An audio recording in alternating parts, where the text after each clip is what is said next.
Ya, kita lanjut. Jadi kemarin itu puasa itu ada 3 tahapan. Yang pertama, Rasulullah belum mendapat perintah puasa. Tapi Rasulullah puasa pada setiap bulan 3 hari, tanggal 13, 14, 15 plus 1 hari 1 Muharram, 10 Muharram, Asyura ya. Tahapan yang kedua, puasa bisa dipilih-pilih. Allah memerintahkan puasa pada tahun ke-2 Hijriah, yaitu dengan turunnya firman A'udzubillahi minasyaitonirrajim, ya ayyuhalladzina amanu kutiba alaikumusiyam kama kutiba alal ladzina min qablikum la'allakum tattaqun, sampai ayat berikutnya ya. Tapi waktu itu masih ada pilihan, boleh puasa, boleh diganti dengan bayar fidyah. Tetapi puasa lebih bagus. Wa antasumu khairul lakum in kuntum ta'lamun. Lalu Allah menurunkan ayat lagi, faman syahida minkum syahra fal yasum. Tidak ada pilihan lagi, semua wajib puasa. Tahapan yang ketiga adalah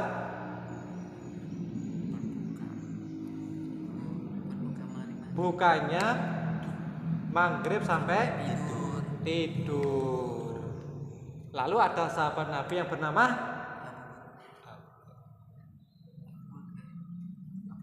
siapa yang ingat tak kasih uang? Yusuf. Yang tahu tak kasih uang. Ono tuh biro iki. Ono saya tak kayak iki. Ayo, Pak. 20.000.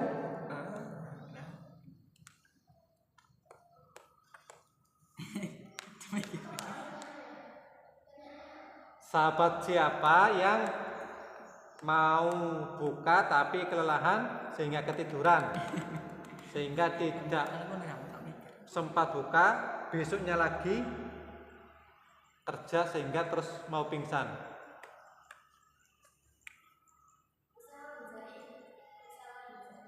Siapa? Usama bin Zaid. Kurang pas. Buka.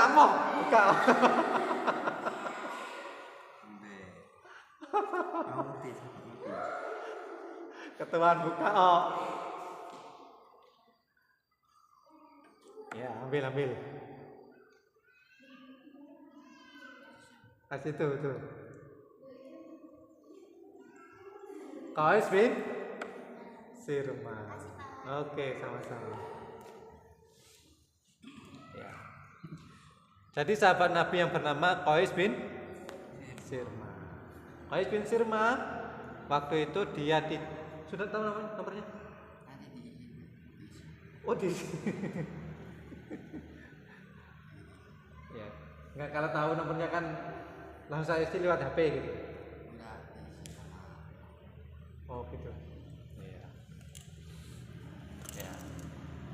Jadi begitu Qais bin Sirma ini dia nunggu buka karena nggak ada yang dimakan, nggak ada yang diminum, akhirnya dia ketiduran sampai besoknya lagi tidak buka, besoknya lagi puasa. Tengah-tengah siang hari dia nggak kuat mau pingsan, lalu disampaikan kepada Rasulullah. Nah, kemudian tidak lama setelah itu Abu Bakar, bukan siapa? Umar bin Khattab kemudian datang ke Rasulullah, ya Rasul, saya semalam itu menggauli istri saya, padahal istri saya sudah tidur, bagaimana ini? Nah, saat itulah kemudian Allah menurunkan ayat ukhillal lakum lailatas siyami rafathu ila nisaikum hunna libasul lakum wa antum libasul lahun alimallahu annakum kuntum takhtanuna anfusakum fataba alaikum afaan Fal ana basyirun taqum maka tabaqalakum wa kulu washrabu hatta yatabayyana lakumul khaytul abyadu minal khaytil aswadi minal fajr. Makan dan minumlah mulai maghrib sampai terbitnya fajar. Terima kasih Ustaz. Alhamdulillah lagi. Kok cepat?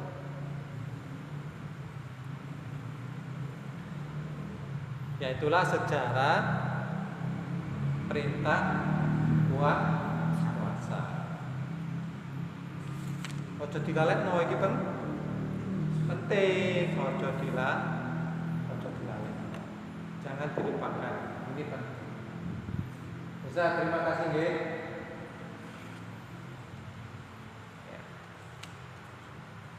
Sore ini kita meneruskan hal-hal yang membatalkan puasa dan hal-hal yang boleh dilakukan selama puasa. Coba apa saja yang membatalkan puasa? Satu, yang membatalkan puasa: makan, minum disengaja. Kalau lupa, boleh nggak lupa? Siang hari makan entek sak piring, pagi-pagi atau siang-siang karena lupa makan satu piring, setelah itu terus minum es sak mangkok. Nah, kira-kira batal enggak? Tidak batal karena lupa. Orang lupa itu nggak ada hukumnya. Kalau sengaja nggak boleh, jelas batal ya. Pura-pura lupa nggak boleh. Masuk jeding pura-pura lupa. Mandi terus minum ya nggak boleh. Ya. Makan minum disengaja, muntah disengaja, ngelek darah, kok darah dilek.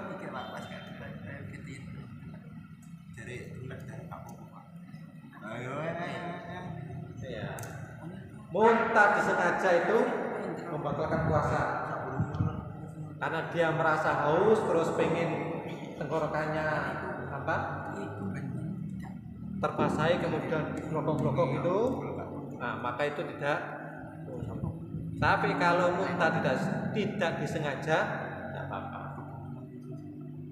Mungkin karena perutnya sakit atau kena emah terus dia pengen muntah, itu tidak batal puasa. Haid, itu juga batal. Pak, sahur terus gak minum, gak makan telan juga. Sahur? Iya, gak bangun sahur terus gak minum, gak makan. Sampai jam 7. Sampai jam 7. Ya nggak apa-apa. Yang penting malam sudah punya niatnya. Ya pasti niat dalam hati, malamnya sudah. Ya nggak apa-apa. Tapi kurang afdol. Ambil banyak wudu, Pak.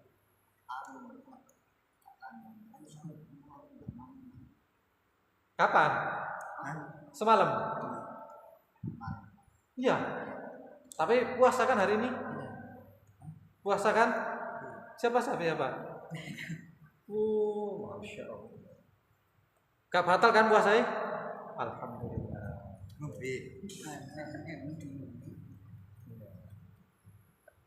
Ya diusahakan bangun sahur walaupun minum seteguk air, karena di sahur itu banyak pahala. Ya, banyak pahala. Terus melahirkan nifas itu juga batalkan puasa. Apalagi yang batalkan puasa? Hubungan suami istri di siang hari itu juga membatalkan puasa. Malah orang yang hubungan suami istri itu harus membayar kafarat. Dendanya apa? Orang yang hubungan suami istri siang hari pada waktu Ramadan, maka hukumannya selain puasanya batal, hukumannya ada 3 hukuman. 1, boleh memilih 3 ini. 1, membebaskan budak. Sekarang nggak ada budak.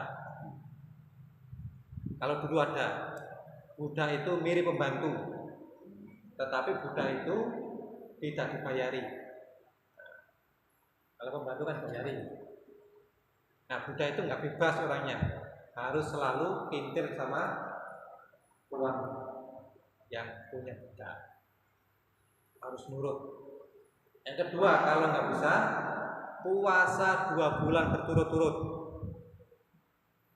Apa kayak puasa 2 bulan berturut-turut, tidak boleh selang-seling. Yang ketiga, kalau nggak kuat 2 bulan puasa, memberi makan fakir miskin 60 fakir miskin. Bisa dipilih yang mana. Nah, itu hukuman sanksi bagi orang yang siang hari hubungan suami istri. Nah, kemudian yang batalkan puasa apa lagi?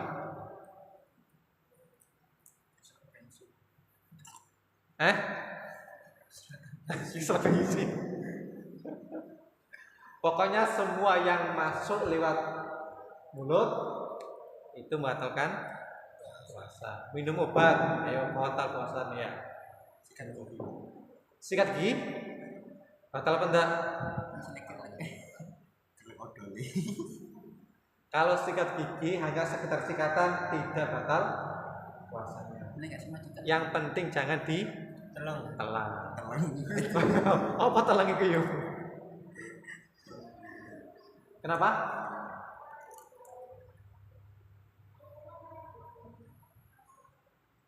Airnya jangan sampai masuk. Makanya jangan berlebihan. Tapi kalau nggak sengaja, namanya nggak sengaja ya, nggak apa-apa. Tapi makanya ada beberapa ulama yang memakruhkan berkumur berlebihan. Sewajarnya saja. Hati-hati. Kalau sikatan hati. Nah, itu yang membatalkan puasa. Sekarang apa yang boleh dilakukan tapi tidak batal? Suntik. Menurut putusan tarjih itu suntik tidak batal puasa. Suntik, vaksin, apalagi imunisasi. Nah, itu tidak membatalkan puasa. Pakai tetes mata, tetes telinga, tidak batal puasa. Tapi kalau infus itu membatalkan puasa. Karena infus itu memasukkan cairan yang fungsinya seperti makan, nambah kekuatan, nambah energi. Itu tidak boleh kalau infus. Apalagi berenang tidak apa-apa, tidak membatalkan puasa. Berendam karena panas tidak batal. Rasulullah pernah itu karena saking panasnya kemudian berendam di air. Saking panasnya, tidak apa-apa, tidak membatalkan puasa. Tapi hati-hati, Mona, sampai ngelek. Hati-hati.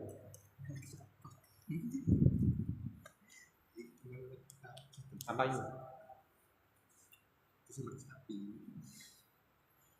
Nah, itu hal-hal yang mencicipi makanan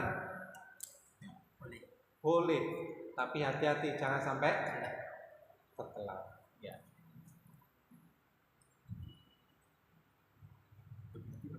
Apa? Kan kalau ini Jadi suntik, vaksinasi, apalagi imunisasi, tetes mata, tetes telinga, boleh. permen Pak Didi. Juga boleh permen. Enggak ditelan Pak. Walaupun nggak ditelan karena ada Rasanya rasanya, ada faktor. icip. Kalau icip itu hanya sekedar menikmati apa, pengen tahu kemudian dilepet. Tapi kalau permen itu kan menikmati. Ada sensasi manis.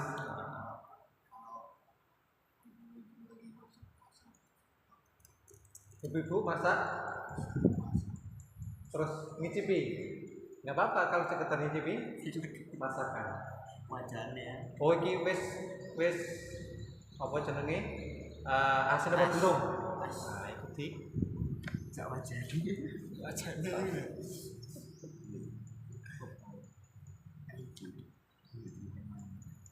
apalagi. Nah itu hal-hal yang boleh dilakukan saat puasa. Lalu sekarang hal-hal yang diberi keringanan, orang diberi keringanan boleh tidak puasa. Ada orang-orang itu karena darurat maka boleh membatalkan puasa. Siapa saja? Yang pertama, ibu hamil, ibu menyusui, itu boleh tidak puasa. Nah, orang sakit. Nah, cara menggantinya putusan tarjih itu memutuskan orang yang hamil menyusui, cara menggantinya adalah dengan membayar fidyah. Wa 'alal ladzina yutiqunahu fidyatun ta'amu miskin. Siapa yang berat mengalami kepayahan maka boleh berbuka dengan mengganti fidyah. Pendapat ini juga disampaikan oleh Ibnu Abbas. Ibnu Abbas pernah jalan-jalan ketemu sama orang hamil. Kemudian beliau mengatakan, kamu yang hamil sekarang ini adalah orang yang disebutkan dalam Al-Quran, wa 'alal ladzina yutiqunahu fidyatun ta'amu miskin. Maka kamu boleh berbuka dan kamu harus mengganti fidyah. Berapa fidyah yang harus dibayar? Satu mud. Fidyah itu 1 mud. Berapa 1 mud itu? 0,6 liter. Ya. Terus dikira 1 liter. 1 kilo ya? 0,6 kilo. Ya, 0,6 kilo. Digenapkan 1 kilo. Mosok 0,6 sih. Nanggung yo. 1 kilo. 1 hari 1 kilo. Berarti kalau dia tidak puasa 15 hari harus diganti dengan 15 mud atau 15 mud kilo. Kalau dibulatkan 0,6 kilo ya. Kapan bayarnya? sekarang. Ketika sudah batal. Kalau hari ini dia tidak puasa, berarti boleh membayar 1 mud, 1 fidyah. Boleh juga dibayar setelah Ramadan. Kepada siapa? Pada fakir miskin. Boleh berupa beras Ada juga yang berpendapat tarjih membolehkan pakai uang. Nah itu, jadi ibu-ibu hamil, ibu-ibu menyusui boleh tidak puasa dengan membayar fidyah. Yang kedua, orang yang boleh tidak puasa. Siapa lagi? Orang yang sakit. Nah itu boleh tidak puasa. Cara menggantinya adalah dengan mengqadha, mengganti di luar bulan Ramadan.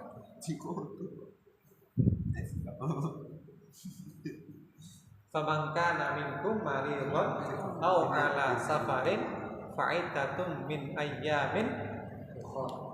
Bagi yang sakit atau bepergian, maka dia boleh berbuka tapi diganti di bulan lain di luar orang bekerja.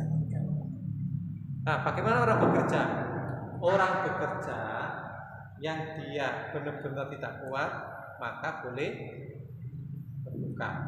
Tapi syaratnya orang yang bekerja keras itu malamnya dia punya niat untuk melaksanakan puasa, ikut sahur, punya niat benar-benar ingin puasa. Maka ketika siang hari dia kerja keras, kok benar-benar tidak kuat, ya toh? Dia jam 9, jam 10 kok benar-benar sudah nggak kuat, kalau meneruskan bahaya, pingsan namanya, maka dia boleh karena darurat. Walatul kubiaikum bilat tahluka. Jangan kamu membahayakan dirimu sendiri. Jadi faktor orang kerja keras boleh buka itu karena faktor darurat, faktor bahaya. Nah, tarjih memutuskan orang yang bekerja keras boleh buka harus diganti dengan apa? Mengqadha, mengganti di luar bulan Ramadan.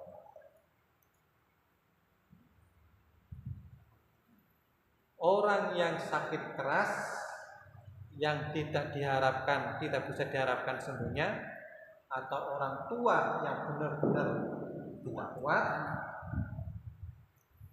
maka dia boleh buka, dan cara menggantinya adalah dengan membayar fidyah karena sudah tidak kuat lagi. Seperti dulu Ibnu Mas'ud, sahabat Rasulullah, ketika beliau sudah sembuh, maka beliau tidak puasa dan cukup membayar fidyah.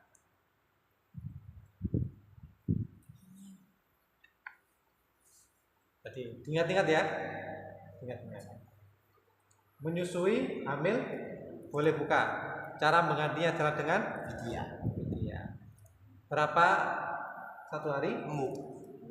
Satu mud. Berapa kilo? Satu mud berapa kilo? 1 kilo. 0,6 kilo digenapkan 1 kilo. Orang yang tua renta, yang sakit keras, tidak bisa diharapkan sembuhnya, sakit permanen, boleh berbuka. Cara menggantinya adalah dengan membayar fidyah. Karena sudah tidak ada harapan sembuh. Kalau mengqadha, kapan dia mengqadha? Mau di luar Ramadan juga dia tidak kuat.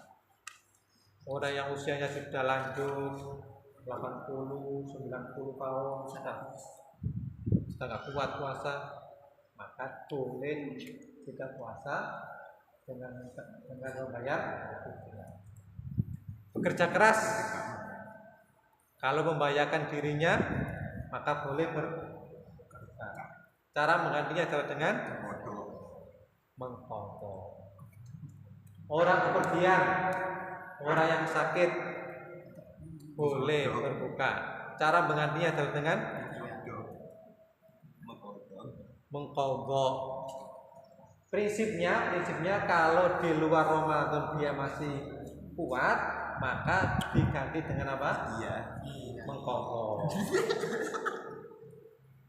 Kalau di luar Ramadan dia masih kuat puasa, maka diganti dengan mengqadha.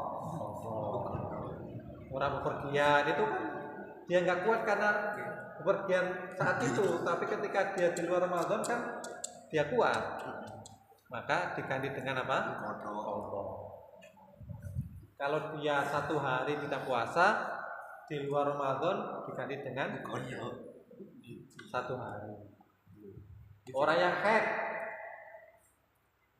anak putri yang haid, pasti dalam 1 bulan pasti berbuka ya.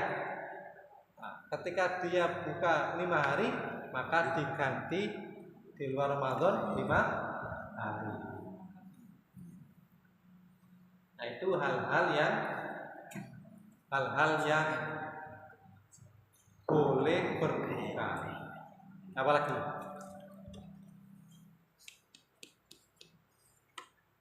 Hamil sudah, menyusui sudah, orang sakit sudah, bekerja keras sudah, orang yang haid sudah, keluarga sudah. Nah, itulah hal-hal yang membatalkan puasa dan hal-hal yang boleh dilakukan saat puasa. Cukup ya? Kurang berapa menit puasa? Bukannya? Jam berapa sekarang? Menit 17.33. Cek suwe 17.49. Sekarang jam berapa? 17.33. 17.33. Masih ada 10 menit lagi. Kita tutup dengan doa kafaratul majelis.